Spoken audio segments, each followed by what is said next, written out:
When you're thinking about moving abroad or discovering hidden gems, Paraguay most likely doesn't come first to mind, right? But maybe it should. So in this video, I want to talk a little bit about freedom, affordability, taxes, and culture to give you a little bit of an insight about what it means living in Paraguay. Freedom is very, very big in Paraguay. You can enjoy a lot of personal freedom, and the lifestyle is very, very laid back here in Paraguay. The government interference here in Paraguay is close to nothing. So you could almost say that the government doesn't care about you.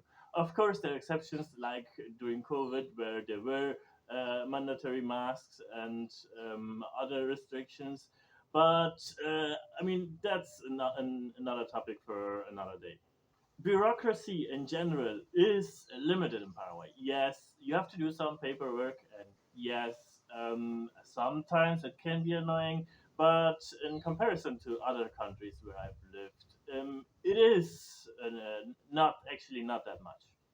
There aren't many restrictions. So, for example, if you and I go on a ride on a motorcycle, just hop on and go. And in a lot of places, especially in the rural areas, the police won't even control if you have a helmet on or not. And I mean, yes, for safety reasons, you should wear a helmet and you should have your documentation for yourself and the vehicle you're driving. But another example, for example, if you wanna open up a company, you can, in this day and age, you can from your phone, you can complete a form. It takes maybe 5 to 15 minutes, and if you have submitted all the documents, you will get a response within 3 working days, and they will either accept or deny your application. And if they deny, they will give reasons why they denied it. Maybe you need to present some other forms or some other documents, or whatever. And if they accept it, then you have to present yourself to the SET. The Paraguayan would be the Paraguayan IRS. Sign some documents, and that is then you have your company registered. And also, if you want a permit for opening a shop, so you just go to the city and you show them that you have a registered company, or maybe you just wanna open up a shop under your name, not maybe not don't wanna open an LLC or whatever, and you fill out an application form, and in most cases they will give you the license in matter of days. So even cases like a liquor license, or if you wanna open a supermarket and sell, for example, like beef and meat. And so those are little bit more regulated, but yet they usually they schedule a visit to make sure that you have all the refrigerations and whatever you need for your business, and that's it. Then you're ready to start your business. Another big plus point for Paraguay is the low cost of living and tax haven potential. So Paraguay in general has low taxes. So most taxes are 10%. Like for example, like the personal income tax is 10%. Value added tax, there are two brackets. The main one is 10%, and there are some exceptions that are at 5%. And for example, other taxes are property tax is usually about 1%, if I'm not mistaken. And yeah, basically that's it. So in comparison to other countries, Paraguay has a very attractive tax system. And there's another point. So Paraguay has regional tax.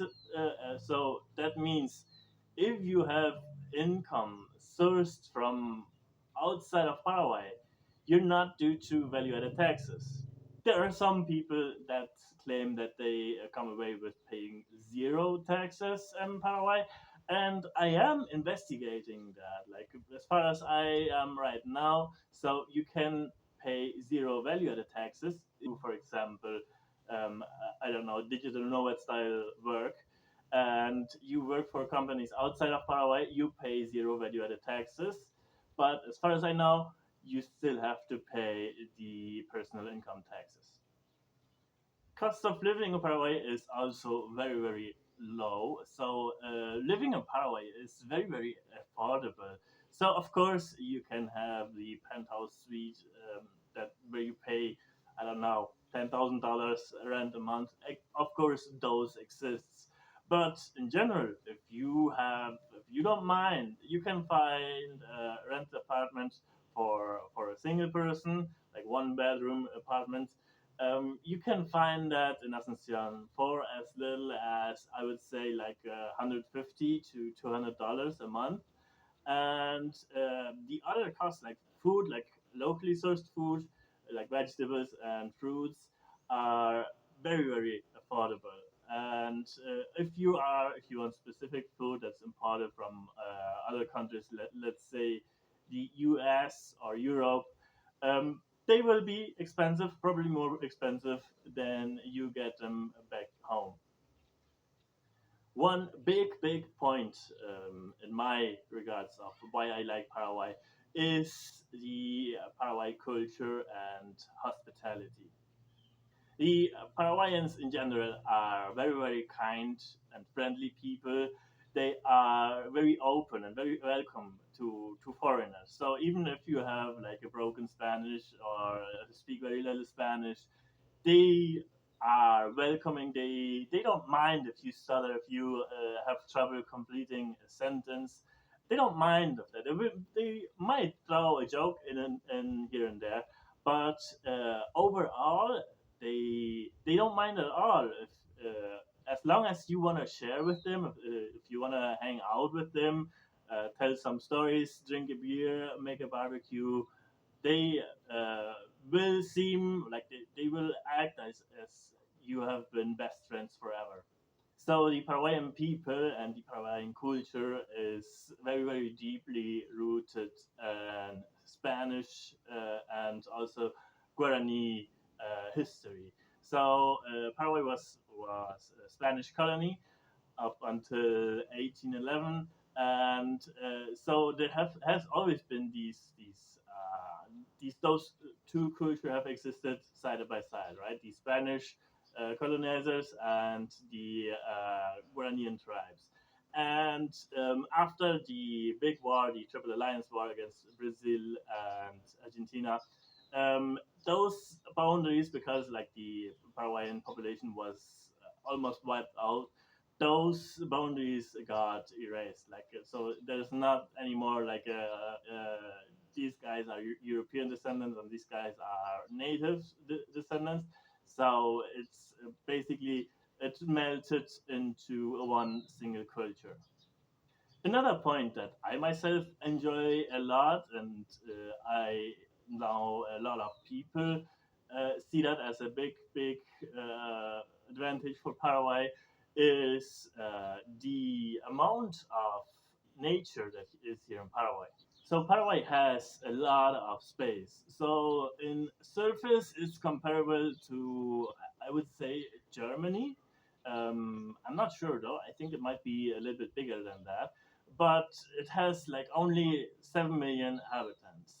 So that means there is a lot of space. So if you like the countryside, if you like nature, if you like going through the fields and exploring the woods, and so there will be a lot of places in Paraguay that you can visit for that purpose. Also, Paraguay has diverse ecosystems. So there's, for example, there's the Chaco area, which is the western part, which is more arid, like kinda semi-desert like ecosystem. And from time to time, it gets like heavy rainfall, and there is flooding and so on. But also, you can have like month and month without any rainfall at all. So those two extremes can happen there. Also, there's the Atlantic rainforest that is, for example, it covers the northeastern part of Paraguay, which is like from Brazil and goes down to Argentina, uh, which is like a very tropical, so you can expect a lot of rainfall, a lot of humidity, and so on. So the next point is economic and political stability. Yes, you wouldn't expect that, right?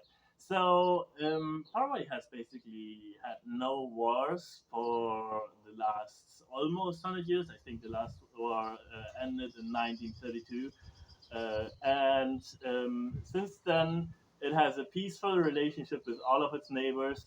There is no war that might happen in the future. I'm pretty sure about that. You can quote me on that.